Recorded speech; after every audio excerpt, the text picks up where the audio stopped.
Welcome to Chakravani classes 2.0. നമ്മളിന്ന് നോക്കാൻ പോകുന്നത് 95/2024 ക്വസ്റ്റ്യൻ പേപ്പർ ഫീൽഡ് വർക്കറിൻ്റെ ക്വസ്റ്റ്യൻ, അതിൽ GK ക്വസ്റ്റ്യൻസ് ആണ് വായിക്കുന്നത്. നമ്മുടെ കയ്യിലുള്ള ക്വസ്റ്റ്യൻ പേപ്പർ കോഡ് എന്ന് പറയുന്നത് കോഡ് A. അതിൽ ഒന്നാമത്തെ ചോദ്യം, ശരിയായ വിദ്യാഭ്യാസം ലഭിക്കുമെങ്കിൽ ഇന്ത്യൻ ജനത എല്ലാവരുടെയും ആദരവിന് പാത്രമാകും. ഇത് ആരുടെ വാക്കുകളാണ്? ശരിയായ വിദ്യാഭ്യാസം ലഭിക്കുമെങ്കിൽ ഇന്ത്യൻ ജനത എല്ലാവരുടെയും ആദരവിന് പാത്രമാകും. ഇത് ആരുടെ വാക്കുകളാണ് എന്നുള്ളതായിരുന്നു ചോദ്യം. ഉത്തരം രാജാറാം മോഹൻ റോയി. അപ്പോൾ രാജാറാം മോഹൻ റോയി എന്ന് പറയുന്നത് നമുക്കറിയാം ഇന്ത്യൻ നവോത്ഥാനത്തിൻ്റെ പിതാവെന്നറിയപ്പെടുന്നത് രാജാറാം മോഹൻ റോയിയാണ്. അതുപോലെ ഇന്ത്യൻ ദേശീയതയുടെ പ്രവാചകൻ ചോദിച്ചാലും രാജാറാം മോഹൻ റോയിയാണ്. ഇനി അദ്ദേഹത്തിൻ്റെ പത്രങ്ങളെന്ന് പറയുന്നത് സംബാദ് കൗമുദി, ബംഗാളി ഭാഷയിലുള്ള പത്രമാണ് സംബാദ് കൗമുദി. അതുപോലെ പേർഷ്യൻ ഭാഷയിലുള്ള പത്രമാണ് മിറാത്തുൽ അക്ബർ. മിറാത്തുൽ അക്ബർ.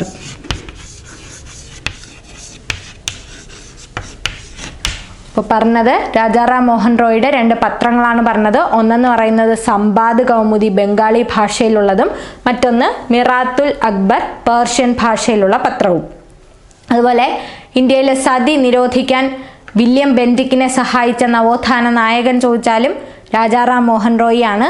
സതി നിരോധിച്ച വർഷം 1829 ഡിസംബർ 4, അറിയപ്പെടുന്നത് റെഗുലേഷൻ 17. അപ്പോൾ ഒന്നാമത്തെ ചോദ്യം ഇതായിരുന്നു, ശരിയായ വിദ്യാഭ്യാസം ലഭിക്കുമെങ്കിൽ ഇന്ത്യൻ ജനത എല്ലാവരുടെയും ആദരവിന് പാത്രമാകും. ഇതാരുടെ വാക്കുകളാണ്? ഉത്തരം രാജാറാം മോഹൻ റോയി. രണ്ടാമത്തെ ചോദ്യം, ഇന്ത്യൻ അസോസിയേഷൻ എന്ന ആദ്യകാല രാഷ്ട്രീയ പ്രസ്ഥാനത്തിൻ്റെ സ്ഥാപകൻ ആര്? ഇന്ത്യൻ അസോസിയേഷൻ എന്ന ആദ്യകാല രാഷ്ട്രീയ പ്രസ്ഥാനത്തിൻ്റെ സ്ഥാപകൻ ആര്? ഉത്തരം സുരേന്ദ്രനാഥ ബാനർജി. അപ്പോൾ ഇന്ത്യൻ അസോസിയേഷൻ രൂപീകരിച്ചത് സുരേന്ദ്രനാഥ ബാനർജിയും ആനന്ദമോഹൻ ബോസുമാണ്. എന്നാണെന്ന് ചോദിച്ചാൽ 1876 ജൂലൈ 26. അപ്പോൾ ഇന്ത്യൻ അസോസിയേഷൻ രൂപീകരിച്ച വർഷം 1876 ജൂലൈ 26. ആരൊക്കെ ചേർന്നാണെന്ന് ചോദിച്ചാൽ സുരേന്ദ്രനാഥ ബാനർജിയും ആനന്ദമോഹൻ ബോസും. ഇനി സുരേന്ദ്രനാഥ ബാനർജി അറിയപ്പെടുന്നത് രാഷ്ട്രഗുരു എന്നറിയപ്പെടുന്നത് സുരേന്ദ്രനാഥ ബാനർജിയാണ്. അതുപോലെ ഇന്ത്യൻ ദേശീയതയുടെ പിതാവെന്നറിയപ്പെടുന്നതും സുരേന്ദ്രനാഥ ബാനർജിയാണ്. ഇദ്ദേഹത്തിൻ്റെ ആത്മകഥയാണ് എ നേഷൻ ഇൻ മേക്കിംഗ്. ഇനി മൂന്നാമത്തെ ചോദ്യം, താഴെ പറയുന്നവരിൽ പ്രാർത്ഥനാ സമാജത്തിന് നേതൃത്വം കൊടുത്ത സാമൂഹിക പരിഷ്കർത്താവ് ആര്? ഓപ്ഷൻസ് വായിക്കാം.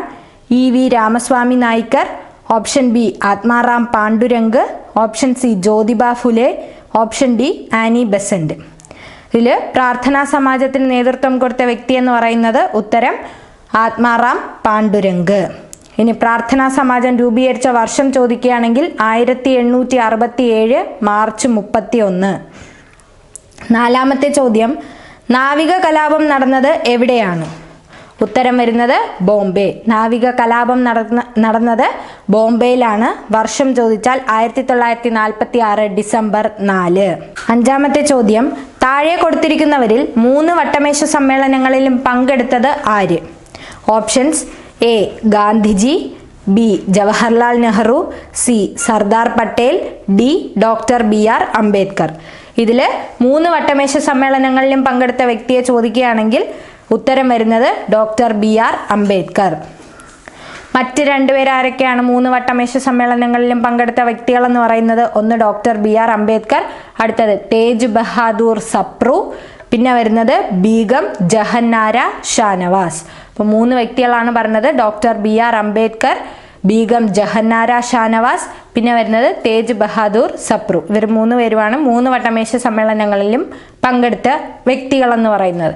ഇനി വട്ടമേശ സമ്മേളനങ്ങൾ നടന്ന വർഷം ചോദിക്കുകയാണെങ്കിൽ 1930, 31, 32. എവിടെ വെച്ചാണ് വട്ടമേശ സമ്മേളനങ്ങൾ നടന്നത്? ലണ്ടനിൽ വെച്ചാണ്. ഇനി എന്തിൻ്റെ ശുപാർശ പ്രകാരമാണ് വട്ടമേശ സമ്മേളനങ്ങൾ നടന്നതെന്ന് ചോദിച്ചാൽ 1927 പ്രഖ്യാപിച്ച സൈമൺ കമ്മീഷന്റെ ശുപാർശ പ്രകാരമാണ് വട്ടമേശ സമ്മേളനങ്ങൾ നടന്നത്. അടുത്ത ക്വസ്റ്റ്യൻ, ആറാമത്തെ ചോദ്യം, ഇന്ത്യ മൗലിക അവകാശങ്ങൾ കടം കൊണ്ട രാജ്യം ഏത്? ഉത്തരം അമേരിക്ക. മൗലിക അവകാശങ്ങൾ കടമെടുത്തിരിക്കുന്നത് അമേരിക്കയിൽ നിന്നാണ്. ഇനി ദക്ഷിണാഫ്രിക്കയിൽ നിന്ന് കടമെടുത്തിട്ടുള്ളത് രാജ്യസഭയിലേക്കുള്ള ഇലക്ഷൻ, അതുപോലെ രാജ്യസഭയിലേക്കുള്ള തെരഞ്ഞെടുപ്പ് കടമെടുത്തിരിക്കുന്നത് ദക്ഷിണാഫ്രിക്കയിൽ നിന്നാണ്. അതുപോലെ ഭരണഘടനാ ഭേദഗതി എന്ന ആശയം കടമെടുത്തിരിക്കുന്നതും ദക്ഷിണാഫ്രിക്കയിൽ നിന്നാണ്. ഭരണഘടനാ ഭേദഗതിയുടെ ആർട്ടിക്കിൾ ചോദിച്ചാൽ ആർട്ടിക്കിൾ 368, ഭാഗം ചോദിക്കുകയാണെങ്കിൽ ഭാഗം 20. ഇനി കാനഡയിൽ നിന്ന് ഇന്ത്യ കടമെടുത്തിരിക്കുന്ന ആശയങ്ങൾ ചോദിക്കുകയാണെങ്കിൽ ലിസ്റ്റുകൾ നമുക്കറിയാം 3 എണ്ണമാണുള്ളത്. അതിൽ യൂണിയൻ ലിസ്റ്റും സ്റ്റേറ്റ് ലിസ്റ്റും കടമെടുത്തിരിക്കുന്നത് കാനഡയിൽ നിന്നും, എന്നാൽ കൺകറന്റ് ലിസ്റ്റ് കടമെടുത്തിരിക്കുന്നത് ഓസ്ട്രേലിയയിൽ നിന്നുമാണ്. അതുപോലെ അവശിഷ്ട അധികാരങ്ങൾ എന്ന ആശയം ഇന്ത്യ കടമെടുത്തിരിക്കുന്നതും കാനഡയിൽ നിന്നാണ്. ഫെഡറൽ സംവിധാനം കടമെടുത്തിരിക്കുന്നതും കാനഡയിൽ നിന്നാണ്. ഇനി അയർലൻഡിൽ നിന്ന് കടമെടുത്തിട്ടുള്ള ആശയങ്ങൾ എന്ന് പറയുന്നത് ഒന്ന് നിർദ്ദേശക തത്വങ്ങൾ, അതുപോലെ രാജ്യസഭയിലേക്കുള്ള നോമിനേഷൻ ഇന്ത്യ കടമെടുത്തിരിക്കുന്നത് അയർലൻഡിൽ നിന്നാണ്. അതുപോലെ പ്രസിഡന്റ് രാഷ്ട്രപതിയുടെ തെരഞ്ഞെടുപ്പ് കടമെടുത്തിരിക്കുന്നതും അയർലൻഡിൽ നിന്നാണ്. ഇനി അമേരിക്കയിൽ നിന്നുള്ളത് നമ്മൾ പറഞ്ഞു, മൗലിക അവകാശങ്ങൾ കടമെടുത്തിരിക്കുന്നത് അമേരിക്കയിൽ നിന്നാണ്. അതുപോലെ പ്രസിഡന്റിനെ ഇംപീച്ച്മെന്റ് ചെയ്യുന്നത് കടമെടുത്തിരിക്കുന്നതും അമേരിക്കയിൽ നിന്നാണ്. ഇന്ത്യയുടെ ആമുഖം എന്ന ആശയം കടമെടുത്തിരിക്കുന്നതും അമേരിക്കയിൽ നിന്നാണ്. 7ാമത്തെ ചോദ്യം, ഇന്ത്യൻ ഭരണഘടനയുടെ ആമുഖത്തിൽ മാറ്റം വരുത്തിയ ഭേദഗതി ഏത്? ഉത്തരം 42ാം ഭരണഘടനാ ഭേദഗതി. 42ാം ഭേദഗതി 1976, നിലവിൽ വന്നത് 1977 ജനുവരി 3-നാണ്. ആ സമയത്തെ പ്രസിഡന്റ് എന്ന് പറയുന്നത് ഫക്രുദ്ദീൻ അലി അഹമ്മദും പ്രധാനമന്ത്രി ഇന്ദിരാഗാന്ധിയുമായിരുന്നു. ഇനി അടിയന്തരാവസ്ഥ നിലനിന്നിരുന്ന സമയത്ത് വന്ന ഭരണഘടനാ ഭേദഗതി ചോദിക്കുകയാണെങ്കിൽ 42ാം ഭരണഘടനാ ഭേദഗതിയാണ്. 42ാം ഭേദഗതി 1976, നിലവിൽ വന്നത് 1977 ജനുവരി 3-നാണ്. പ്രസിഡന്റ് നമ്മൾ പറഞ്ഞു ഫക്രുദ്ദീൻ അലി അഹമ്മദാണ്, പ്രധാനമന്ത്രി ഇന്ദിരാഗാന്ധി. ഇനി ആമുഖത്തിൽ കൂട്ടിച്ചേർത്ത വാക്കുകൾ എന്ന് പറയുന്നത്, ആമുഖം ഒരൊറ്റ തവണയെ ഭേദഗതി ചെയ്തിട്ടുള്ളൂ, അത് 42ാം ഭരണഘടനാ ഭേദഗതിയിലൂടെയാണ്. ആമുഖത്തിൽ കൂട്ടിച്ചേർത്ത വാക്കുകൾ ഏതൊക്കെയാണെന്ന് ചോദിച്ചാൽ സോഷ്യലിസ്റ്റ്, സെക്യുലാർ, ഇന്റഗ്രിറ്റി, ഈ 3 വാക്കുകളാണ് ആമുഖത്തിൽ ഭേദഗതിയിലൂടെ കൂട്ടിച്ചേർത്തിട്ടുള്ള വാക്കുകൾ എന്ന് പറയുന്നത്. ഇനി 42ാം ഭരണഘടനാ ഭേദഗതി അറിയപ്പെടുന്നത് മിനി കോൺസ്റ്റിറ്റ്യൂഷൻ അഥവാ ചെറു ഭരണഘടന എന്നറിയപ്പെടുന്നത് 42ാം ഭരണഘടനാ ഭേദഗതിയാണ്. ഇനി ഈ ഭേദഗതിയിലൂടെയാണ് ഭരണഘടനയിൽ മൗലിക കർത്തവ്യങ്ങൾ അല്ലെങ്കിൽ മൗലിക ചുമതലകൾ അല്ലെങ്കിൽ മൗലിക കടമകൾ എന്ന ആശയം ഇന്ത്യ കൂട്ടിച്ചേർക്കുന്നത്. അടുത്ത 8ാമത്തെ ചോദ്യം, ഭരണഘടനയിലെ ഏത് മൗലിക അവകാശ പ്രകാരമാണ് ബാലവേലയും അടിമത്തവും ഇന്ത്യയിൽ നിരോധിച്ചിരിക്കുന്നത്? ഭരണഘടനയിലെ ഏത് മൗലിക അവകാശ പ്രകാരമാണ് ബാലവേലയും അടിമത്തവും ഇന്ത്യയിൽ നിരോധിച്ചിരിക്കുന്നത്? ഉത്തരം വരുന്നത് ചൂഷണത്തിനെതിരെയുള്ള അവകാശം. ബാലവേലയും അടിമത്തവും ഇന്ത്യയിൽ നിരോധിച്ചിരിക്കുന്നത് മൗലിക അവകാശങ്ങളിൽ ഏതിലാണ് പെടുന്നതെന്നാണ് ചോദിച്ചത്. അപ്പോൾ ഉത്തരം വരുന്നത് ചൂഷണത്തിനെതിരെയുള്ള അവകാശം. ചൂഷണത്തിനെതിരെയുള്ള അവകാശം പറയുന്ന ആർട്ടിക്കിൾ ചോദിക്കുകയാണെങ്കിൽ 23ഉം 24ഉം. അതിൽ 23 എന്ന് പറയുന്നത് മനുഷ്യക്കടത്ത് തടയുന്നു, 24 ആവുമ്പോൾ ബാലവേല തടയുന്നു. ആകെ മൗലിക അവകാശങ്ങൾ എന്ന് പറയുന്നത് 6ആണ്. അതിൽ 3ാമത്തേതാണ് ചൂഷണത്തിനെതിരെയുള്ള അവകാശം എന്ന് പറയുന്നത്. ആദ്യത്തേത് സമത്വത്തിനുള്ള അവകാശം പറയുന്ന ആർട്ടിക്കിൾ 14 മുതൽ 18 വരെയും, സ്വാതന്ത്ര്യത്തിനുള്ള അവകാശം രണ്ടാമത്തേത് സ്വാതന്ത്ര്യത്തിനുള്ള അവകാശം പറയുന്നത് 19 മുതൽ 22 വരെ. അതിൽ 21A ഉണ്ടെന്ന് കൂടി ഓർമ്മിക്കുക. 21A കൂട്ടിച്ചേർത്തത് 86ാം ഭരണഘടനാ ഭേദഗതി 2002 വഴിയാണ്. പ്രാഥമിക വിദ്യാഭ്യാസം മൗലിക അവകാശമാക്കിയതാണ് 21A എന്ന് പറയുന്നത്. ഇനി 3ാമത്തേത് ചൂഷണത്തിനെതിരായ അവകാശം. ചൂഷണത്തിനെതിരായ അവകാശമാണ് ആർട്ടിക്കിൾ 23, 24. ഇനി 4ാമത്തേത് മതസ്വാതന്ത്ര്യത്തിനുള്ള അവകാശം. 4 എന്ന് പറയുന്നത് മതസ്വാതന്ത്ര്യത്തിനുള്ള അവകാശം 25 മുതൽ 28 വരെ പറയുന്നു. ഇനി 5 എന്ന് പറയുന്നത് സാംസ്കാരികവും വിദ്യാഭ്യാസപരവുമായിട്ടുള്ള അവകാശത്തെ പറ്റി പറയുന്നതാണ് ആർട്ടിക്കിൾ 29, 30. അടുത്ത് 6ാമത്തെ എന്ന് പറയുന്നത് ഭരണഘടനാപരമായ പ്രതിവിധിക്കുള്ള അവകാശം ആർട്ടിക്കിൾ 32. 9ാമത്തെ ചോദ്യം, ഗാന്ധിജിയുടെ ക്ഷേമരാഷ്ട്ര സങ്കല്പങ്ങൾ ഉൾക്കൊള്ളിച്ചിരിക്കുന്ന ഭരണഘടനാ ഭാഗം ഏത്? ഉത്തരം മാർഗനിർദ്ദേശക തത്വങ്ങൾ. ഗാന്ധിജിയുടെ ക്ഷേമരാഷ്ട്ര സങ്കല്പങ്ങൾ ഉൾക്കൊള്ളിച്ചിരിക്കുന്ന ഭരണഘടനാ ഭാഗം മാർഗനിർദ്ദേശക തത്വങ്ങൾ. ഉൾപ്പെട്ടിരിക്കുന്ന ഭാഗം ചോദിക്കുകയാണെങ്കിൽ ഭാഗം 4. ഭരണഘടനയിലെ ആകെ ഭാഗങ്ങളുടെ എണ്ണം 25ആണ്. അതിൽ ഭാഗം 4ലാണ് മാർഗനിർദ്ദേശക തത്വങ്ങളെ പറ്റി പറയുന്നത്. ഇത് കടമെടുത്തിരിക്കുന്നത് മാർഗനിർദ്ദേശക തത്വങ്ങൾ എന്ന ആശയം ഇന്ത്യ കടമെടുത്തിരിക്കുന്നത് അയർലൻഡിൽ നിന്നാണ്. ആർട്ടിക്കിൾ 36 മുതൽ 51 വരെയാണ്. ഇനി ഏത് കമ്മിറ്റിയുടെ ശുപാർശ പ്രകാരമാണ് മാർഗനിർദ്ദേശക തത്വങ്ങൾ ഉൾക്കൊള്ളിച്ചിട്ടുള്ളതെന്ന് ചോദിച്ചാൽ സപ്രു കമ്മിറ്റി. അടുത്ത 10ാമത്തെ ചോദ്യം, മൗലിക കർത്തവ്യങ്ങളെക്കുറിച്ച് പ്രതിപാദിക്കുന്ന ഭരണഘടനാ ഭാഗം ഏത്? മൗലിക കർത്തവ്യങ്ങളെക്കുറിച്ച് പ്രതിപാദിക്കുന്ന ഭരണഘടനാ ഭാഗം 4A. ഭാഗം 4A കൂട്ടിച്ചേർത്തത് 42ാം ഭരണഘടനാ ഭേദഗതിയിലൂടെയാണെന്ന് പറഞ്ഞു. ഇനി ഭാഗം 4A മൗലിക കർത്തവ്യങ്ങളെക്കുറിച്ച് പറയുന്നു. അതിൽ ഉൾപ്പെട്ടിട്ടുള്ള ആർട്ടിക്കിൾ എന്ന് പറയുന്നത് ആർട്ടിക്കിൾ 51A. ഒരൊറ്റ ആർട്ടിക്കിളെ ഭാഗം 4Aയിലുള്ളൂ, അത് 51A ആണ്. ഇനി മൗലിക കർത്തവ്യങ്ങൾ എന്ന ആശയം ഇന്ത്യ കടമെടുത്തിരിക്കുന്നത് USSRൽ നിന്നാണ്. ഇനി ഏത് കമ്മിറ്റിയുടെ ശുപാർശ പ്രകാരമാണ് മൗലിക കർത്തവ്യങ്ങൾ ഭരണഘടനയിൽ കൂട്ടിച്ചേർത്തതെന്ന് ചോദിച്ചാൽ സ്വരൺ സിംഗ് കമ്മിറ്റിയുടെ ശുപാർശ പ്രകാരമാണ്. ഇനി ആകെ മൗലിക കർത്തവ്യങ്ങൾ 11 എണ്ണമാണ്. 10+1. അതിൽ 10 എണ്ണം കൂട്ടിച്ചേർത്തിരിക്കുന്നത് 42ാം ഭരണഘടനാ ഭേദഗതിയിലൂടെയും ഒരെണ്ണം കൂട്ടിച്ചേർത്തിരിക്കുന്നത് 86ാം ഭരണഘടനാ ഭേദഗതി 2002 വഴിയാണ്. 11ാമത്തെ ചോദ്യം, ബ്രിട്ടീഷ് ആധിപത്യത്തിനെതിരെ കേരളത്തിൽ നടന്ന ആദ്യത്തെ സംഘടിത കലാപം ഏത്? ഉത്തരം ആറ്റിങ്ങൽ കലാപം. ആറ്റിങ്ങൽ കലാപം നടന്ന വർഷം 1721 ഏപ്രിൽ 15. അപ്പോൾ ബ്രിട്ടീഷ് ആധിപത്യത്തിനെതിരെ കേരളത്തിൽ നടന്ന ആദ്യത്തെ സംഘടിത കലാപമാണ് ആറ്റിങ്ങൽ കലാപം. 12ാമത്തെ ചോദ്യം, 1931 ഗുരുവായൂർ സത്യാഗ്രഹത്തിന് നേതൃത്വം നൽകിയത് ആര്? ഉത്തരം കെ കേളപ്പൻ. ഗുരുവായൂർ സത്യാഗ്രഹം നടക്കുന്നത് 1931 നവംബർ 1 മുതൽ 1932 ഒക്ടോബർ 2 വരെയാണ്.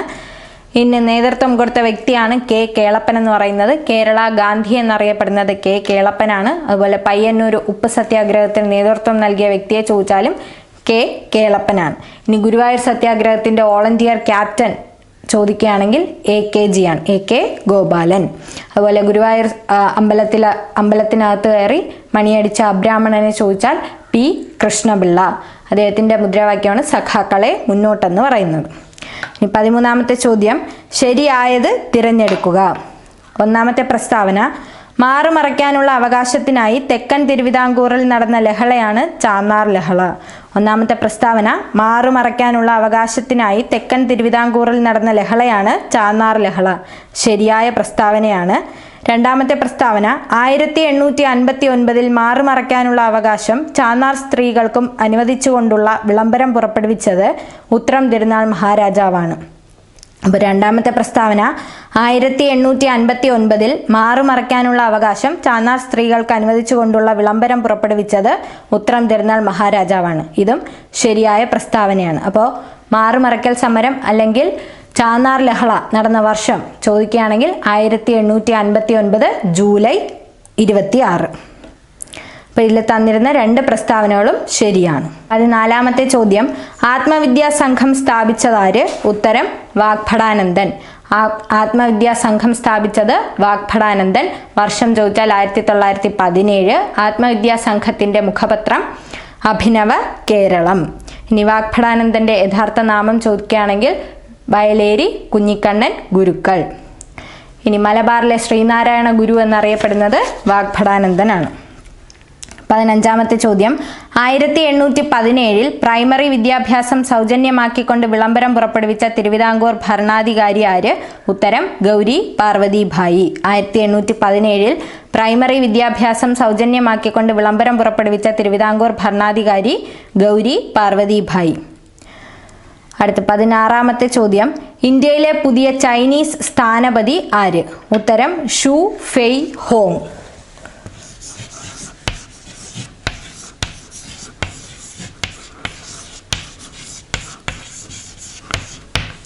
ഇന്ത്യയിലെ പുതിയ ചൈനീസ് സ്ഥാനപതി ആരെന്നായിരുന്നു ചോദ്യം. ഉത്തരം ഷു ഫെയ് ഹോങ്.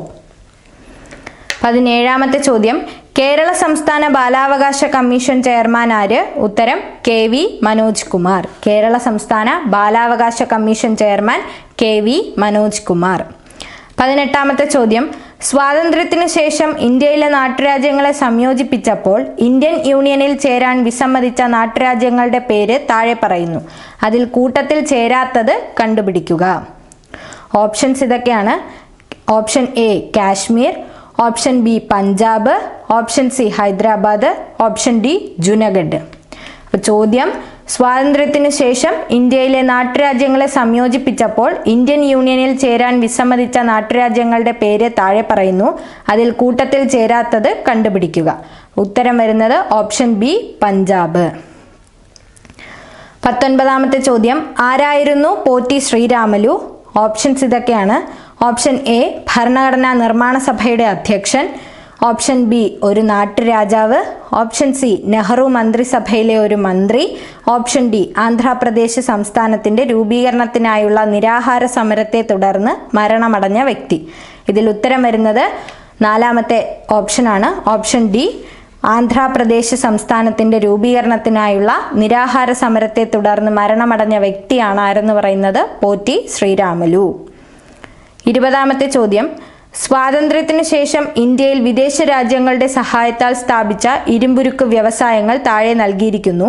അതിലൊന്ന് മാത്രം യോജിക്കാത്തതാണ്, അത് ഏതെന്ന് കണ്ടെത്തുക. അപ്പോൾ ഓപ്ഷൻ എ എന്ന് പറയുന്നത് Bhilai USA, option B Bokaro Soviet union, option C Rourkela Germany, option D Durgapur Britain. ഇതിൽ യോജിക്കാത്തത് ഏതെന്നാണ് ചോദിച്ചത്. ഉത്തരമായി വരുന്നത് ഓപ്ഷൻ എ ആണ്, ഭിലായി USA. ഭിലായി ഇരുമ്പുരുക്ക് വ്യവസായശാല നിർമ്മിച്ചത് ഏത് രാജ്യത്തിൻ്റെ സഹായത്തോടെയാണെന്ന് ചോദിച്ചാൽ റഷ്യ. ഭിലായി റഷ്യയുടെ സഹായത്തോടെയാണ് അല്ലെങ്കിൽ USSRന്റെ സഹായത്തോടെയാണ് നിർമ്മിച്ചിരിക്കുന്നത്. ഭിലായി സ്ഥിതി ചെയ്യുന്ന സംസ്ഥാനം ചോദിച്ചാൽ ഛത്തീസ്ഗഡ്. ഇനി ബൊക്കാറോ ശരിയായിട്ടുള്ളതാണിതിൽ, സോവിയറ്റ് യൂണിയന്റെ സഹായം. ബൊക്കാറോ സ്ഥിതി ചെയ്യുന്ന സംസ്ഥാനം ഝാർഖണ്ഡ്. അടുത്ത റൂർക്കേല ജർമ്മനിയുടെ സഹായം, റൂർക്കേല സ്ഥിതി ചെയ്യുന്നത് ഒഡീഷ.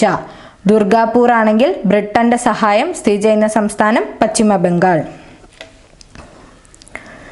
21ാമത്തെ ചോദ്യം, മിസൈൽ മാൻ ഓഫ് ഇന്ത്യ എന്ന് വിശേഷിപ്പിക്കപ്പെടുന്ന ശാസ്ത്രജ്ഞൻ ആരാണ്? ഉത്തരം ഡോക്ടർ APJ അബ്ദുൽ കലാം. അപ്പോൾ മിസൈൽ വുമൺ ഓഫ് ഇന്ത്യ എന്നറിയപ്പെടുന്നത് ടെസി തോമസ്.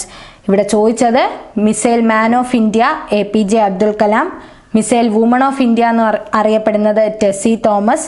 ഇനി റോക്കറ്റ് മാൻ ആണെങ്കിൽ K ശിവൻ, റോക്കറ്റ് വുമൺ ആണെങ്കിൽ ഋതു കരിതാൾ ശ്രീവാസ്തവ. 22ാമത്തെ ചോദ്യം, സ്വാതന്ത്ര്യത്തിന് ശേഷം ഇന്ത്യ അഭിമുഖീകരിച്ച ഏത് യുദ്ധവുമായി ബന്ധപ്പെട്ട ഉടമ്പടിയാണ് താഷ്കന്റ് കരാർ? ഉത്തരം വരുന്നത് 1965 പാകിസ്ഥാനുമായുള്ള യുദ്ധം. താഷ്കന്റ് കരാർ ഒപ്പുവെച്ച വർഷം 1966 ജനുവരി 10. ആരൊക്കെ തമ്മിലായിരുന്നു എന്ന് ചോദിച്ചാൽ ഇന്ത്യൻ പ്രധാനമന്ത്രി ലാൽ ബഹദൂർ ശാസ്ത്രിയും പാകിസ്ഥാൻ പ്രസിഡന്റ് അയൂബ് ഖാനും തമ്മിലായിരുന്നു താഷ്കന്റ് കരാർ ഒപ്പുവെച്ചത്. ഒപ്പുവെച്ച വർഷം 1966 ജനുവരി 10. ഇനി താഷ്കന്റ് കരാർ ഒപ്പുവെക്കാനുള്ള കാരണം എന്ന് പറയുന്നത് 1965 പാകിസ്ഥാനുമായുള്ള യുദ്ധം. 23. കേരളത്തിലെ ഏത് നഗരത്തിനാണ് ഈ അടുത്ത കാലത്ത് യുനെസ്കോയുടെ സാഹിത്യ നഗര പദവി ലഭിച്ചത്? ഉത്തരം കോഴിക്കോട്. അങ്ങനെയാണെങ്കിൽ ഇന്ത്യയിലെ സംഗീത നഗരം എന്നറിയപ്പെടുന്നത് ഗ്വാളിയോർ. 24ാമത്തെ ചോദ്യം, പുതിയ ലോകസഭയുടെ സ്പീക്കറായി തിരഞ്ഞെടുക്കപ്പെട്ട വ്യക്തി ആരാണ്? ഉത്തരം ഓം പ്രകാശ് ബിർള. മണ്ഡലം ചോദിച്ചാൽ രാജസ്ഥാനിലെ കോട്ടയിൽ നിന്നാണ് തിരഞ്ഞെടുക്കപ്പെട്ടിട്ടുള്ളത്. ഇപ്പോൾ നിലവിലുള്ളത് 18ാം ലോകസഭയാണ്. 25ാമത്തെ ചോദ്യം, കേരളത്തിലൂടെ കടന്നു പോകുന്ന ദേശീയ ജലപാതയുമായി ബന്ധപ്പെട്ട ശരിയായ പ്രസ്താവന ഏതാണ്? ഒന്നാമത്തെ പ്രസ്താവന, കേരളത്തിലൂടെ ദേശീയ ജലപാത 3 കടന്നു പോകുന്നത്. ശരിയായ പ്രസ്താവനയാണ്. 2, കേരളത്തിലെ ദേശീയ ജലപാത കടന്നു പോകുന്നത് കൊല്ലം മുതൽ കോട്ടപ്പുറം വരെയാണ്. അതും ശരിയായ പ്രസ്താവനയാണ്. 3ാമത്തെ പ്രസ്താവന, കേരളത്തിന്റെ കിഴക്കൻ മേഖലയിലൂടെയാണ് കടന്നു പോകുന്നത്. അതാണ് അതിലെ തെറ്റായ പ്രസ്താവന എന്ന് പറയുന്നത്. കേരളത്തിന്റെ പടിഞ്ഞാറൻ മേഖലയിലൂടെയാണ് കടന്നു പോകുന്നത്. അതുകൊണ്ട് തന്നെ ദേശീയ ജലപാത 3 അറിയപ്പെടുന്നത് വെസ്റ്റ് കോസ്റ്റ് കനാൽ എന്നാണ്.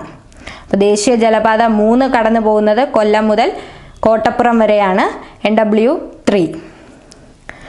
ഇനി 26ാമത്തെ ചോദ്യം, കേരളത്തിലെ ഭൂവിഭാഗമായ മലനാടിനെ കുറിച്ചുള്ള ശരിയായ പ്രസ്താവന ഏതാണ്? ഒന്നാമത്തെ പ്രസ്താവന, സുഗന്ധവിളകൾക്ക് അനുയോജ്യമായ കാലാവസ്ഥയാണ് ഇവിടെയുള്ളത്. ശരിയായ പ്രസ്താവനയാണ്. 2, ധാരാളമായി മഴ ലഭിക്കുന്ന പ്രദേശമാണ്. അതും ശരിയായ പ്രസ്താവനയാണ്. 3ാമത്തെ പ്രസ്താവന, ഇവിടെ 30 ഡിഗ്രി സെൽഷ്യസിന് മുകളിൽ താപനില അനുഭവപ്പെടുന്നു. അതാണ് അതിലെ തെറ്റായ പ്രസ്താവന. 27ാമത്തെ ചോദ്യം, കേരളത്തിന്റെ കടൽ തീരവുമായി ബന്ധപ്പെട്ട തെറ്റായ പ്രസ്താവന ഏത്? കേരളത്തിന്റെ കടൽ തീരവുമായി ബന്ധപ്പെട്ട തെറ്റായ പ്രസ്താവനയാണ് ചോദിച്ചത്. അതിൽ ഒന്നാമത്തെ പ്രസ്താവന 580 കിലോമീറ്റർ നീണ്ടുകിടക്കുന്നതാണ് കേരളത്തിന്റെ തീരപ്രദേശം. 580 കിലോമീറ്റർ നീണ്ടുകിടക്കുന്നതാണ് കേരളത്തിന്റെ തീരപ്രദേശം. അത് ശരിയായ പ്രസ്താവനയാണ്. ഇനി രണ്ടാമത്തെ പ്രസ്താവന, തീരപ്രദേശമില്ലാത്ത ജില്ലയാണ് പാലക്കാട്. അതും ശരിയായ പ്രസ്താവനയാണ്. മൂന്നാമത്തെ പ്രസ്താവന, കേരളത്തിന്റെ വിനോദസഞ്ചാര മേഖലയിൽ തീരദേശം നിർണായകമായ പങ്ക് വഹിക്കുന്നു. അതും ശരിയായ പ്രസ്താവനയാണ്. ഇനി നാലാമത്തെ പ്രസ്താവന എന്ന് പറയുന്നത് 680 കിലോമീറ്റർ നീണ്ടുകിടക്കുന്നതാണ് കേരളത്തിന്റെ തീരപ്രദേശം. അതാണ് അതിലെ തെറ്റായ പ്രസ്താവന. കേരളത്തിന്റെ തീരപ്രദേശം വ്യാപിച്ചു കിടക്കുന്നത് 580 കിലോമീറ്ററും കേരളത്തിന്റെ തെക്ക് വടക്ക് നീളം എന്ന് പറയുന്നത് 560 കിലോമീറ്ററുമാണ്. അങ്ങനെയാണെങ്കിൽ ഇന്ത്യയുടെ തെക്ക് വടക്ക് നീളം എന്ന് പറയുന്നത് 3214 കിലോമീറ്റർ, ഇന്ത്യയുടെ കിഴക്ക് പടിഞ്ഞാറൻ നീളം എന്ന് പറയുന്നത് 2933 കിലോമീറ്റർ. ഇനി തീരപ്രദേശമില്ലാത്ത ജില്ലകൾ കേരളത്തിൽ 5 എണ്ണമാണ്. ഒന്ന് ഓപ്ഷനിൽ തന്നെ ഉണ്ടായിരുന്നു, പാലക്കാട്. മറ്റ് 4 ജില്ലകൾ എന്ന് പറയുന്നത് കോട്ടയം, പത്തനംതിട്ട, ഇടുക്കി, വയനാട്. അപ്പോൾ ഇതിൽ തെറ്റായ പ്രസ്താവനയാണ് ചോദിച്ചത്. തെറ്റായ പ്രസ്താവന എന്ന് പറയുന്നത് 680 കിലോമീറ്റർ നീണ്ടുകിടക്കുന്നതാണ് കേരളത്തിൻ്റെ തീരപ്രദേശം എന്ന പ്രസ്താവനയായിരുന്നു ഇതിൽ തെറ്റ്. അടുത്ത 28ാമത്തെ ചോദ്യം, താഴെ കൊടുത്തിരിക്കുന്നവയിൽ ശരിയായ പ്രസ്താവന ഏത്? ഒന്നാമത്തെ പ്രസ്താവന, ഭാരതപ്പുഴയാണ് കേരളത്തിലെ ഏറ്റവും നീളമുള്ള നദി. അത് തെറ്റായ പ്രസ്താവനയാണ്.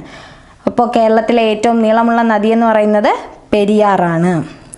രണ്ടാമത്തെ പ്രസ്താവന, കേരളത്തിൽ പടിഞ്ഞാറോട്ട് ഒഴുകുന്ന നദികൾ 41 എണ്ണമാണ്. ശരിയായ പ്രസ്താവനയാണ്. മൂന്നാമത്തെ പ്രസ്താവന, പാമ്പാർ, കബനി, ഭവാനി എന്നീ നദികൾ കിഴക്കോട്ട് ഒഴുകുന്നു. അത് ശരിയായ പ്രസ്താവനയാണ്. അപ്പോൾ ഇതിൽ തെറ്റായ പ്രസ്താവന എന്ന് പറയുന്നത് ഭാരതപ്പുഴയാണ് കേരളത്തിലെ ഏറ്റവും നീളമുള്ള നദി എന്നുള്ളതായിരുന്നു. ചോദ്യം ശരിയായ പ്രസ്താവനയാണ് ചോദിച്ചത്. ഉത്തരമായി വരുന്നത് കേരളത്തിൽ പടിഞ്ഞാറോട്ട് ഒഴുകുന്ന നദികൾ 41 എണ്ണമാണ്. പിന്നെ പാമ്പാർ, കബനി, ഭവാനി എന്നീ നദികൾ കിഴക്കോട്ട് ഒഴുകുന്നു. അതും ശരിയായ പ്രസ്താവനയാണ്. അപ്പോൾ കേരളത്തിലെ ഏറ്റവും നീളമുള്ള നദി എന്ന് പറയുന്നത് പെരിയാറാണ്. പെരിയാറിന് എത്ര കിലോമീറ്ററാണ്? 244 കിലോമീറ്ററാണ് നീളം എന്ന് പറയുന്നത്. ഭാരതപ്പുഴയുടെ നീളം 209 കിലോമീറ്റർ. അർത്ഥശാസ്ത്രത്തിൽ ചൂർണി എന്നറിയപ്പെടുന്ന നദിയാണ് പെരിയാർ. അർത്ഥശാസ്ത്രം എഴുതിയത് കൗഡില്യൻ. ഇനി ഭാരതപ്പുഴയുടെ മറ്റ് പേരുകൾ നിള, പേരാർ, മിനി പമ്പ, അതുപോലെ ശോകനാശിനി പുഴ എന്ന് എഴുത്തച്ഛൻ വിശേഷിപ്പിച്ചതും ഭാരതപ്പുഴയാണ്. ഇനി 29ാമത്തെ ചോദ്യം, കേരളത്തിലെ ഏറ്റവും വലിയ ശുദ്ധജല തടാകം ഏത്? ഉത്തരം ശാസ്താംകോട്ട കായൽ.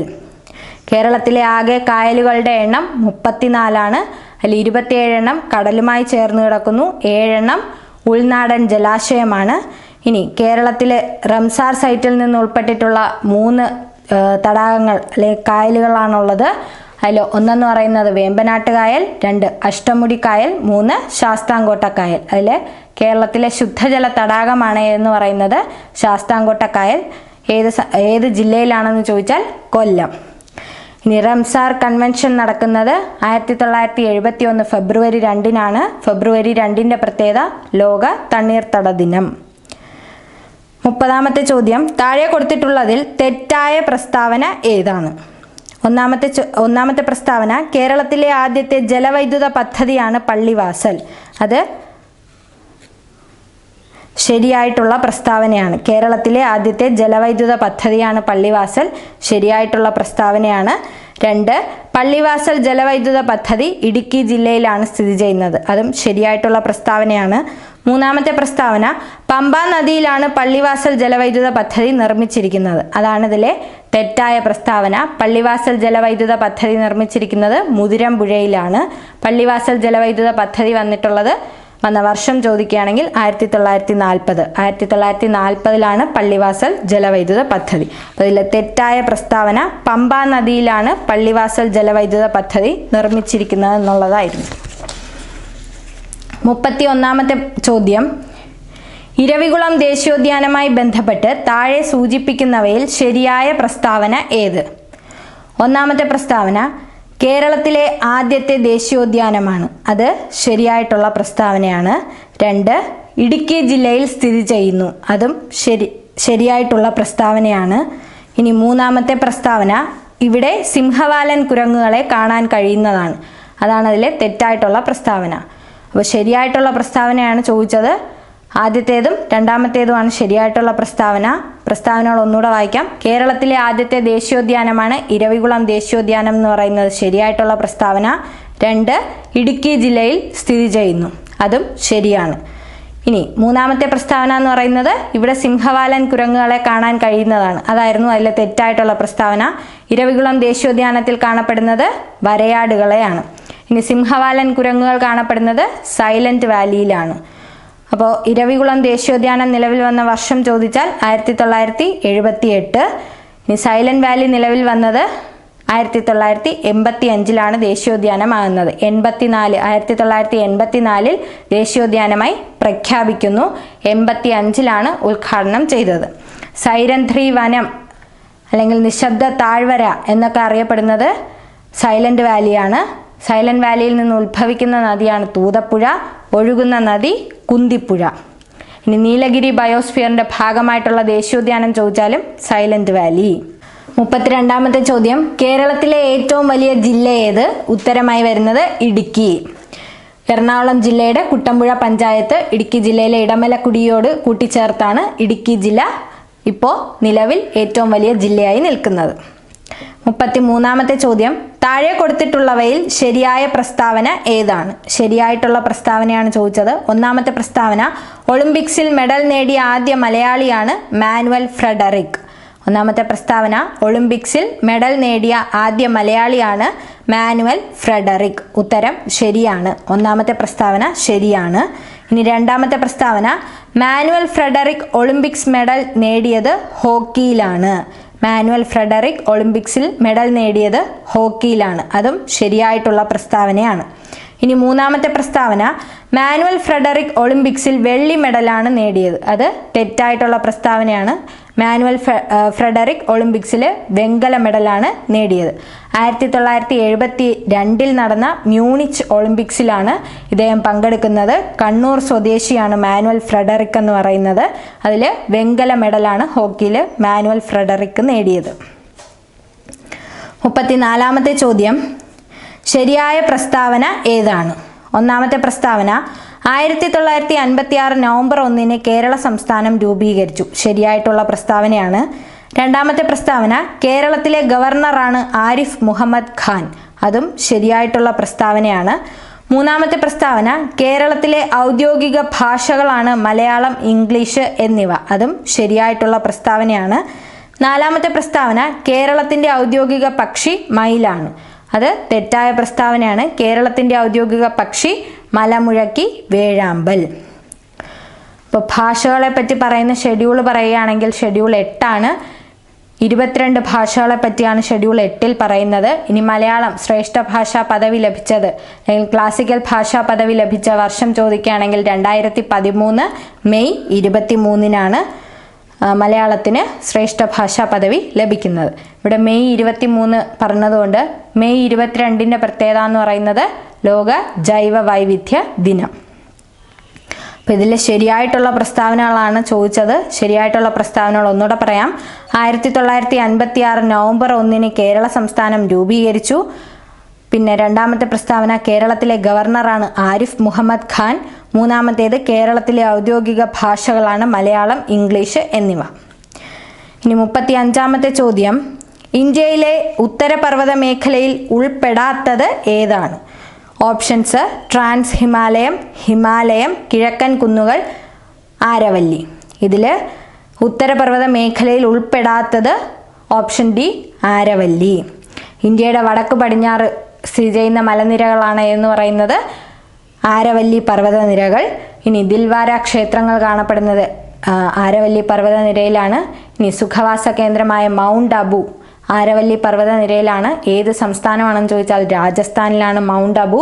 അതുപോലെ റെയ്സിന കുന്നുകൾ സ്ഥിതി ചെയ്യുന്നത് ആരവല്ലി പർവ്വതനിരയിലാണ്. റെയ്സിന കുന്നുകളിലാണ്. രാഷ്ട്രപതി ഭവൻ സ്ഥിതി ചെയ്യുന്നതും റെയ്സിന കുന്നുകളിലാണ്. 36ാമത്തെ ചോദ്യം, സിവാലിക് മലനിരകളുമായി ബന്ധപ്പെട്ട ശരിയായ പ്രസ്താവന ഏതാണ്? ഒന്നാമത്തെ പ്രസ്താവന ഹിമാലയ നിരകളിൽ ഏറ്റവും തെക്കായുള്ളത്. ശരിയായിട്ടുള്ള പ്രസ്താവനയാണ്. ഹിമാലയ നിരകളിൽ ഏറ്റവും തെക്കായിട്ടുള്ളത് സിവാലിക് തന്നെയാണ്. ഇനി രണ്ടാമത്തെ പ്രസ്താവന ഗംഗാ സമതലത്തിനെതിരായി നിലകൊള്ളുന്നു. അതും ശരിയായിട്ടുള്ള പ്രസ്താവനയാണ്. ഗംഗാ സമതലത്തിനെതിരായി നിലകൊള്ളുന്നു. മൂന്നാമത്തെ പ്രസ്താവന ബ്രഹ്മപുത്ര സമതലത്തിനെതിരായി നിലകൊള്ളുന്നു. അതാണ് അതിലെ തെറ്റായിട്ടുള്ള പ്രസ്താവന. ഇവിടെ ശരിയായിട്ടുള്ള പ്രസ്താവനകളാണ് ചോദിച്ചത്. അപ്പോൾ ഉത്തരം എന്ന് പറയുന്നത് ഹിമാലയ നിരകളിൽ ഏറ്റവും തെക്കായുള്ളതാണ് സിവാലിക് എന്ന് പറയുന്നത്. അതുപോലെ ഗംഗാ സമതലത്തിനെതിരായി നിലകൊള്ളുന്നതും സിവാലിക് മലനിരകളാണ്. ഇനി 37ാമത്തെ ചോദ്യം ഗംഗാ സമതലവുമായി ബന്ധപ്പെട്ട ശരിയായ പ്രസ്താവന ഏതാണ്? ഒന്നാമത്തെ പ്രസ്താവന പഞ്ചാബ് ഹരിയാന സമതലത്തിന്റെ കിഴക്കായി സ്ഥിതി ചെയ്യുന്നു. പഞ്ചാബ് ഹരിയാന സമതലത്തിന്റെ കിഴക്കായി സ്ഥിതി ചെയ്യുന്നു. അത് ശരിയായിട്ടുള്ള പ്രസ്താവനയാണ്. രണ്ടാമത്തെ പ്രസ്താവന കിഴക്ക് ബംഗ്ലാദേശ് മുതൽ പടിഞ്ഞാറ് യമുന നദി വരെ ഗംഗാ സമതലം വ്യാപിച്ചിരിക്കുന്നു. അതും ശരിയായിട്ടുള്ള പ്രസ്താവനയാണ്. കിഴക്ക് ബംഗ്ലാദേശ് മുതൽ പടിഞ്ഞാറ് യമുന നദി വരെ ഗംഗാ സമതലം വ്യാപിച്ചിരിക്കുന്നു. അതും ശരിയായിട്ടുള്ള പ്രസ്താവനയാണ്. മൂന്നാമത്തെ പ്രസ്താവന എന്ന് പറയുന്നത് പഞ്ചാബ് ഹരിയാന സമതലത്തിന്റെ തെക്കായി സ്ഥിതി ചെയ്യുന്നു. അത് തെറ്റായിട്ടുള്ള പ്രസ്താവനയാണ്. നദികളുടെ അടിസ്ഥാനത്തിൽ ഹിമാലയത്തെ 4ആയിട്ട് തിരിക്കാം. ഒന്നെന്ന് പറയുന്നത് പഞ്ചാബ് ഹിമാലയം, 2 കുമയൂൺ ഹിമാലയം, മൂന്നാമത്തേത് നേപ്പാൾ ഹിമാലയം, നാലാമത്തേത് ആസാം ഹിമാലയം. ഇങ്ങനെ 4ആയിട്ട് വേർതിരിച്ച വ്യക്തിയാണ് സിഡ്നി ബെർണാഡ് എന്ന് പറയുന്നത്. ഇനി പഞ്ചാബ് ഹിമാലയം ഏതൊക്കെ നദികൾക്കിടയിലാണെന്ന് ചോദിച്ചാൽ സിന്ധുവിനും സത്ലജിനും ഇടയിലാണ് പഞ്ചാബ് ഹിമാലയം. എത്ര കിലോമീറ്റർ ഉണ്ടെന്ന് ചോദിച്ചാൽ 500 കിലോമീറ്റർ. ഇനി രണ്ടാമത്തേത് കുമയൂൺ ഹിമാലയം വ്യാപിച്ചു കിടക്കുന്നത് സത്ലജിനും കാളി നദിക്കും ഇടയിലാണ്. ഇപ്പോൾ കുമയൂൺ ഹിമാലയം വ്യാപിച്ചു കിടക്കുന്നത് സത്ലജ് നദിക്കും കാളി നദിക്കും ഇടയിലാണ്, 320 കിലോമീറ്റർ. ഇനി മൂന്നാമത്തേത് നേപ്പാൾ ഹിമാലയം വ്യാപിച്ചു കിടക്കുന്നത് കാളി നദിക്കും ടീസ്റ്റ നദിക്കും ഇടയിലാണ്, 800 കിലോമീറ്റർ. നാലാമത്തേത് ആസാം ഹിമാലയം വ്യാപിച്ചു കിടക്കുന്നത് ടീസ്റ്റ നദിക്കും ബ്രഹ്മപുത്ര നദിക്കും ഇടയിൽ 750 കിലോമീറ്റർ. അപ്പോൾ പറഞ്ഞത് നദികളുടെ അടിസ്ഥാനത്തിൽ ഹിമാലയത്തെ 4ആയിട്ട് തരംതിരിക്കാം. അങ്ങനെ തരംതിരിച്ച വ്യക്തിയാണ് സിഡ്നി ബെർണാഡ് എന്ന് പറയുന്നത്. ഇനി 38ാമത്തെ ചോദ്യം നർമ്മദ നദിയുമായി ബന്ധപ്പെട്ട ശരിയായ പ്രസ്താവന ഏത്? അല്ല ഒന്നാമത്തെ പ്രസ്താവന ഏറ്റവും വലിയ ഉപദ്വീപീയ നദിയാണ് നർമ്മദ. അത് തെറ്റായ പ്രസ്താവനയാണ്. ഏറ്റവും വലിയ ഉപദ്വീപീയ നദി ഗോദാവരിയാണ്. ഇനി രണ്ടാമത്തെ പ്രസ്താവന പടിഞ്ഞാറോട്ടൊഴുകി അറബിക്കടലിൽ പതിക്കുന്നു. അത് ശരിയായ പ്രസ്താവനയാണ്. പടിഞ്ഞാറോട്ടൊഴുകി അറബിക്കടലിൽ പതിക്കുന്നു, ശരിയായ പ്രസ്താവന. മൂന്നാമത്തേത് നർമ്മദ നദിയുടെ ഉത്ഭവം മധ്യപ്രദേശിലെ അമർഖണ്ഡകാണ്. അതും ശരിയായിട്ടുള്ള പ്രസ്താവനയാണ്. ഭ്രംശ താഴ്വരയിലൂടെ ഒഴുകുന്ന നദി ചോദിച്ചാലും നർമ്മദ നദിയാണ് പതിക്കുന്നത് അറബിക്കടലിലാണെന്ന് പറഞ്ഞു. നർമ്മദയും താപ്തിയും പടിഞ്ഞാറോട്ടൊഴുകി അറബിക്കടലിൽ പതിക്കുന്ന ഉപദ്വീപീയ നദികളാണ് നർമ്മദയും താപ്തിയും. ഇനി നർമ്മദയുടെ പ്രാചീന നാമം രേവ. രേവ എന്ന പ്രാചീന നാമത്തിൽ അറിയപ്പെടുന്ന നദിയാണ് നർമ്മദ. ഇനി എത്ര കിലോമീറ്റർ ആണ് ഇതിൻ്റെ നീളം എന്ന് ചോദിച്ചാൽ 1312 കിലോമീറ്റർ. ഇനി സർദാർ സരോവർ അണക്കെട്ട് ഏത് നദിയിലാണെന്ന് ചോദിച്ചാൽ നർമ്മദ നദിയിലാണ് സർദാർ സരോവർ അണക്കെട്ട്. സർദാർ സരോവർ അണക്കെട്ടിന്റെ തീരത്താണ് സർദാർ വല്ലഭായ് പട്ടേലിന്റെ പ്രതിമ സ്ഥിതി ചെയ്യുന്നതെന്ന് പറഞ്ഞു. പ്രതിമയുടെ ഉയരം 597 അടി അല്ലെങ്കിൽ 182 മീറ്റർ നീളം. ഇനി പ്രതിമയുടെ ശില്പി എന്ന് പറയുന്നത് പട്ടേൽ പ്രതിമയുടെ ശില്പി RV സുധർ. 39ാമത്തെ ചോദ്യം ആനമുടിയുമായി ബന്ധപ്പെട്ട് താഴെ കൊടുത്തിരിക്കുന്ന പ്രസ്താവനകളിൽ തെറ്റായ പ്രസ്താവന ഏത്? അതിൽ ഒന്നാമത്തെ പ്രസ്താവന ആനമുടി പശ്ചിമഘട്ട മലനിരകളുടെ ഭാഗമാണ്. ആനമുടി പശ്ചിമഘട്ട മലനിരകളുടെ ഭാഗമാണ്. അത് ശരിയായിട്ടുള്ള പ്രസ്താവനയാണ്. രണ്ടാമത്തെ പ്രസ്താവന ആനമുടി തമിഴ്നാട്ടിലാണ് സ്ഥിതി ചെയ്യുന്നത്. അതാണ് അതിലെ തെറ്റായ പ്രസ്താവന എന്ന് പറയുന്നത്. ആനമുടി തമിഴ്നാട്ടിലാണ് സ്ഥിതി ചെയ്യുന്നത്. ആനമുടി സ്ഥിതി ചെയ്യുന്നത് കേരളത്തിലാണ്, ഇടുക്കി ജില്ലയിൽ. ഇനി മൂന്നാമത്തെ പ്രസ്താവന ഉപദ്വീപീയ ഇന്ത്യയിലെ ഏറ്റവും ഉയരമുള്ള കൊടുമുടിയാണ് ആനമുടി. ഉപദ്വീപീയ ഇന്ത്യയിലെ ഏറ്റവും ഉയരമുള്ള കൊടുമുടിയാണ് ആനമുടി. ഉയരം ചോദിച്ചാൽ 2695 മീറ്റർ. നാലാമത്തെ പ്രസ്താവന ആനമുടി കേരളത്തിലാണ് സ്ഥിതി ചെയ്യുന്നത്. അത് ശരിയായിട്ടുള്ള പ്രസ്താവനയാണ്. അപ്പോൾ ഇതിൽ ചോദിച്ചത് തെറ്റായ പ്രസ്താവനയാണ്. ഉത്തരം ആനമുടി തമിഴ്നാട്ടിലാണ് സ്ഥിതി ചെയ്യുന്നത്. 40ാമത്തെ ചോദ്യം റെപ്പറ്റീഷൻ ആണ്. ഇന്ത്യയിൽ ആദ്യമായി യുനെസ്കോയുടെ സാഹിത്യ നഗരി പദവി ലഭിച്ച നഗരം കോഴിക്കോട്. 41ാമത്തെ ചോദ്യം, faith behind the grill. Faith behind the grill എന്ന ആത്മകഥ ഏത് ഇന്ത്യൻ കായിക താരത്തിൻ്റെതാണ്? ഉത്തരം PR ശ്രീജേഷ്. നിലവിൽ ഇന്ത്യയുടെ ഹോക്കി ടീമിന്റെ ഗോൾ കീപ്പറാണ് ആരെന്ന് പറയുന്നത്? PR ശ്രീജേഷ്. ഇനി 42ാമത്തെ ചോദ്യം, ഇന്ത്യൻ ഒളിമ്പിക് അസോസിയേഷൻ പ്രസിഡന്റായി ചുമതലയേറ്റ മലയാളി കായിക താരം ആരാണ്? ഉത്തരം PT Usha. Payyoli express, golden girl, sprint റാണി എന്നൊക്കെ അറിയപ്പെടുന്നത് PT ഉഷയാണ്. അതുപോലെ രാജ്യസഭയിലെ നോമിനേറ്റഡ് അംഗങ്ങളിൽ ഒരാളാണ് ആരെന്ന് പറയുന്നത്? PT ഉഷ.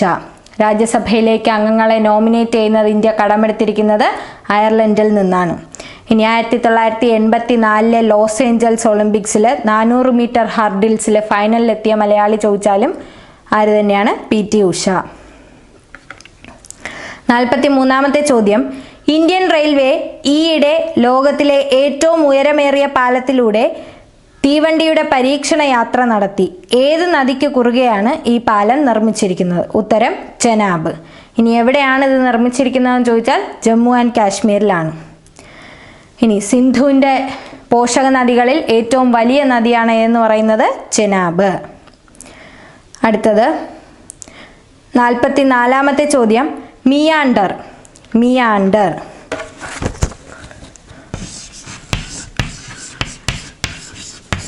മിയാൻഡർ മിയാൻഡർ ഈ ഭൂരൂപത്തിന്റെ രൂപീകരണത്തിന് കാരണമാകുന്ന ഭൂരൂപീകരണ സഹായി ഏത്? ഇതായിരുന്നു ചോദ്യം. ഉത്തരം നദി. മിയാൻഡർ എന്ന് പറയുന്നത് ഗതിമാറി വളഞ്ഞു പുളഞ്ഞൊഴുകി രൂപീകരിക്കപ്പെടുന്നതിനെയാണ് മിയാൻഡർ എന്ന് കൊണ്ട് ഉദ്ദേശിക്കുന്നത്. ചോദ്യം ഇങ്ങനെയാണ്, മിയാൻഡർ ഈ ഭൂരൂപത്തിന്റെ രൂപീകരണത്തിന് കാരണമാകുന്ന ഭൂരൂപീകരണ സഹായി ഏതാണ്? ഉത്തരം നദി. 45ാമത്തെ ചോദ്യം, താഴെ പറയുന്നവയിൽ ഭൗതിക മാറ്റം സൂചിപ്പിക്കുന്ന പ്രക്രിയ ഏത്? അതിൽ ഒന്നാമത്തെ പ്രസ്താവന പഞ്ചസാര വെള്ളത്തിൽ ലയിക്കുന്നു, അത് ശരിയായിട്ടുള്ള ഉത്തരമാണ്. 2 ഭക്ഷണം ദഹിക്കുന്നു, അത് തെറ്റായിട്ടുള്ള ഉത്തരമാണ്. ഇനി മൂന്നാമത്തേത് മെഴുകുരുകുന്നു, അതും ഭൗതിക മാറ്റത്തിന് ഉദാഹരണമാണ്. ഇതിലെ ചോദ്യം എന്ന് പറയുന്നത് ഭൗതിക മാറ്റം സൂചിപ്പിക്കുന്ന പ്രക്രിയ ഏതെന്നാണ്.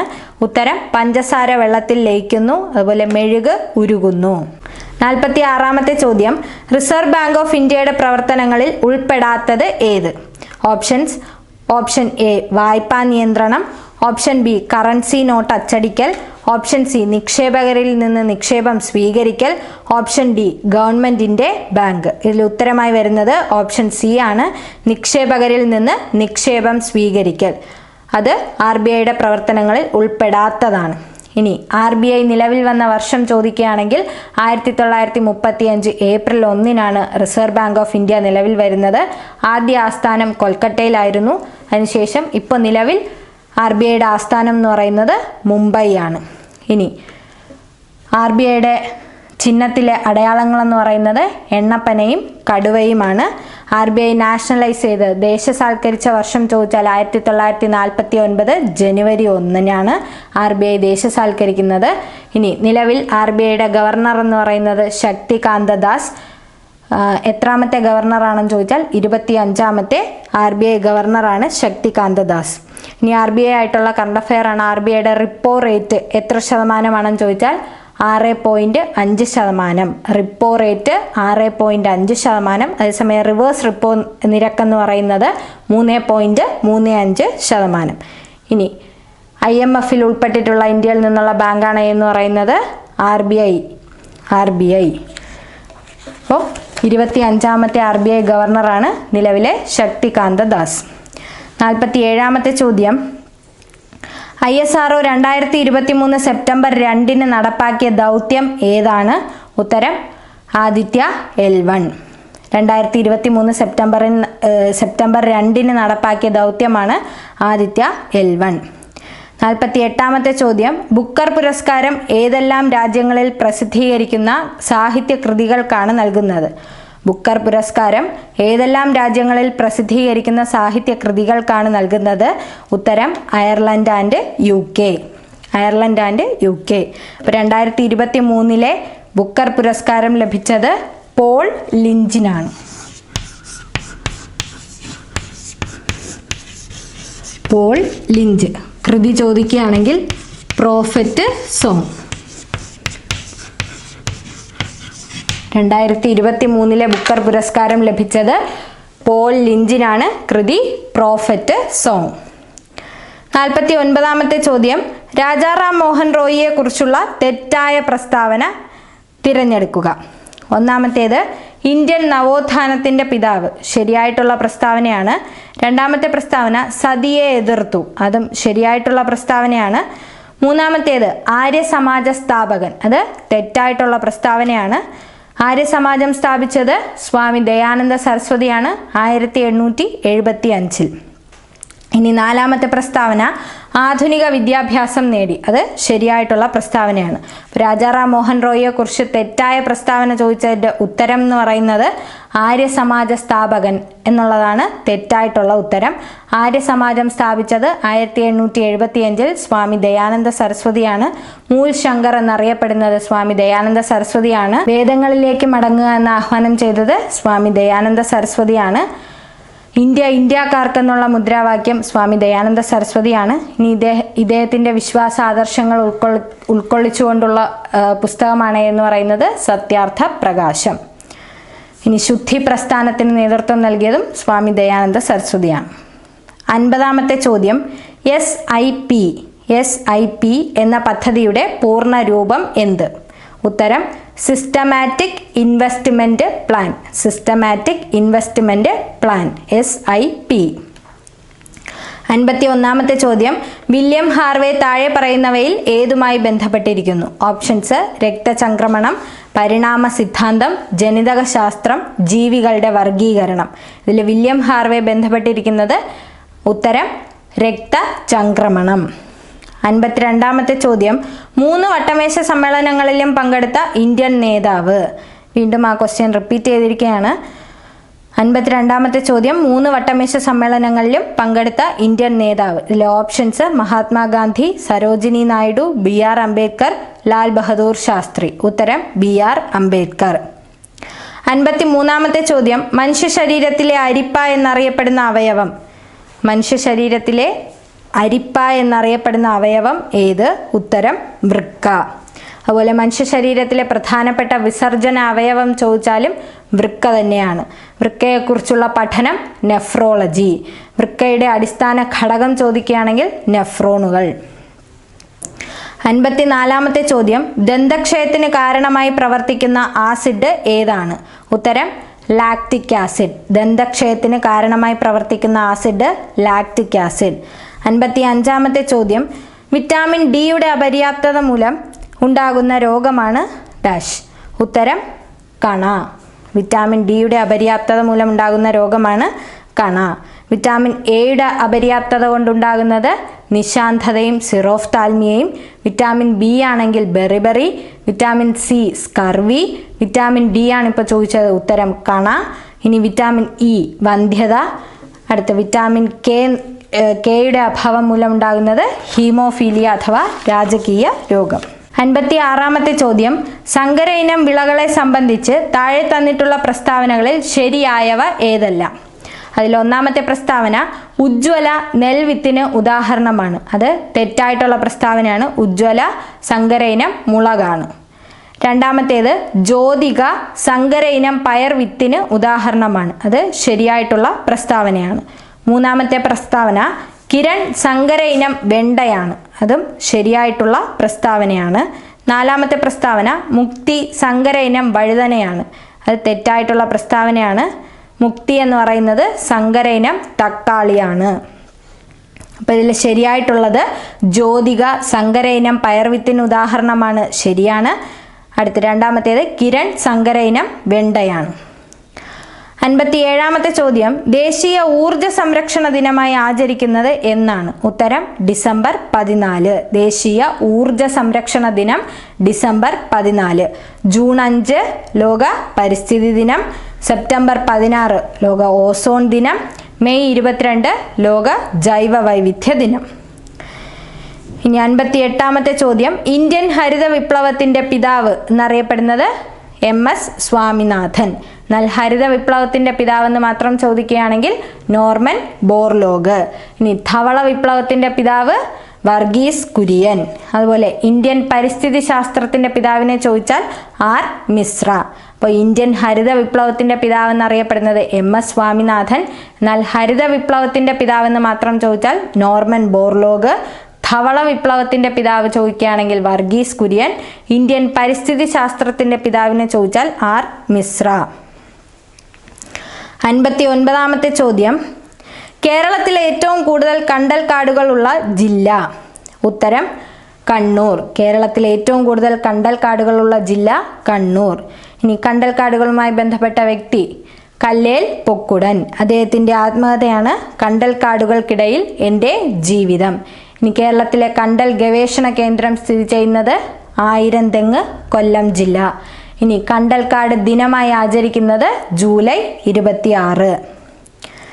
60ാമത്തെ ചോദ്യം, താഴെ പറയുന്ന ഏതെല്ലാം ഘടകങ്ങളെ അടിസ്ഥാനപ്പെടുത്തിയാണ് ലബോറട്ടറി തെർമോമീറ്റർ പ്രവർത്തിക്കുന്നത്? ഓപ്ഷൻസ് പ്രസ്താവന വായിക്കാം.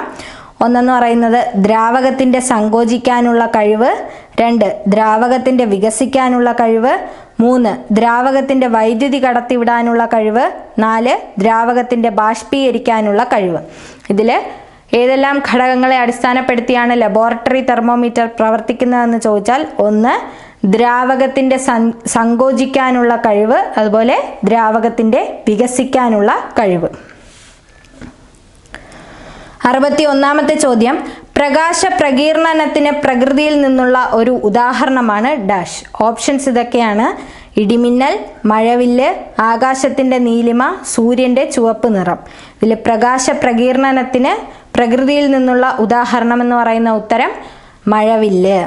ആകാശത്തിൻ്റെ നീലിമ, സൂര്യൻ്റെ ചുവപ്പ് നിറമൊക്കെ വിസരണത്തിന് ഉദാഹരണമാണ്. അതുപോലെ പരീക്ഷയ്ക്ക് ചോദിച്ചതാണ് നക്ഷത്രങ്ങൾ തിളങ്ങുന്നത്, അപവർത്തനത്തിന് ഉദാഹരണം. 62ാമത്തെ ചോദ്യം, താഴെ പറയുന്നവയിൽ ദോലനത്തിന് ഉദാഹരണം ഏതാണ്?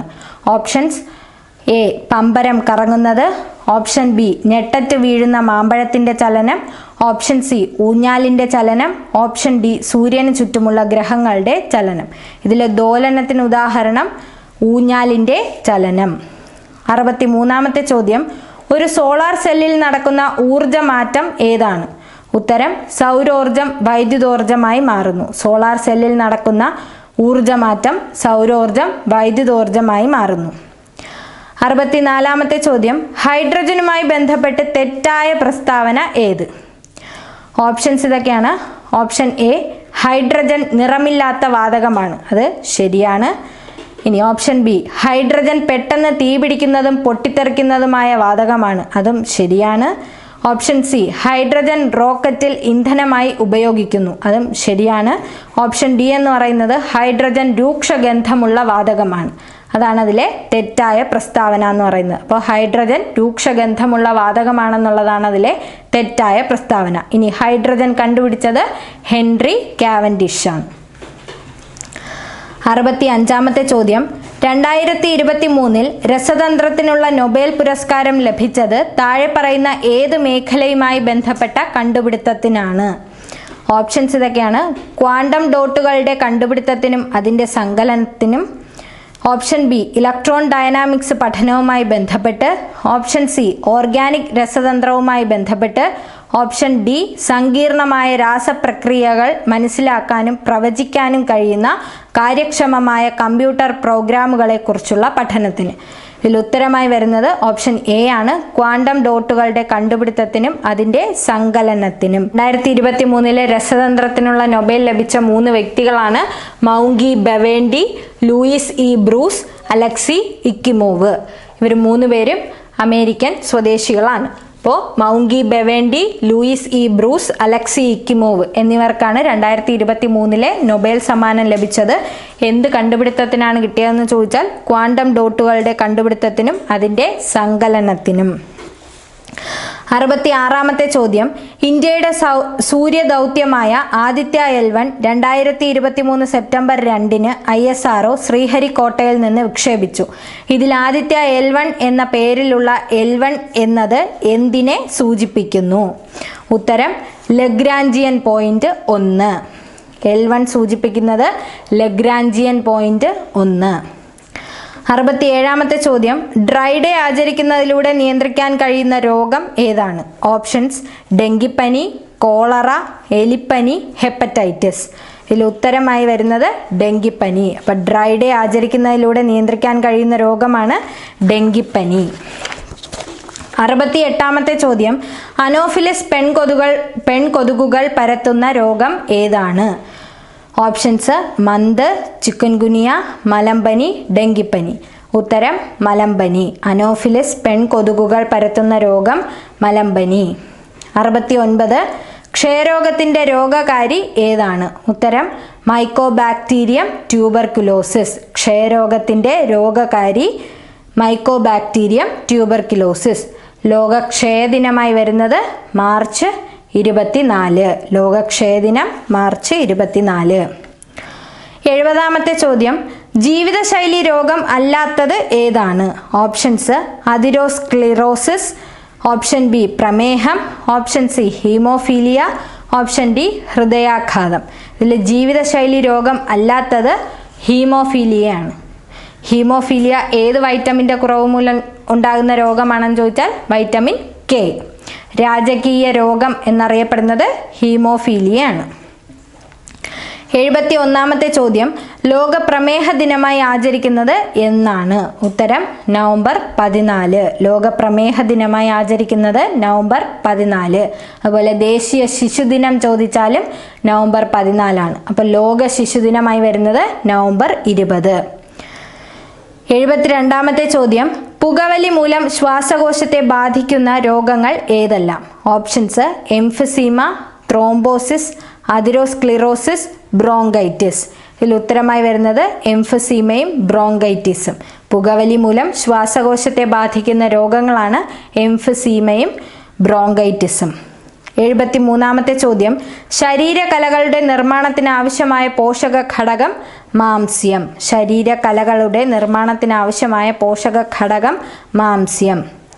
74, ഏത് വിറ്റാമിൻ്റെ അപര്യാപ്തതയാണ് നിശാന്തത എന്ന രോഗത്തിന് കാരണം? ഉത്തരം വിറ്റാമിൻ എ.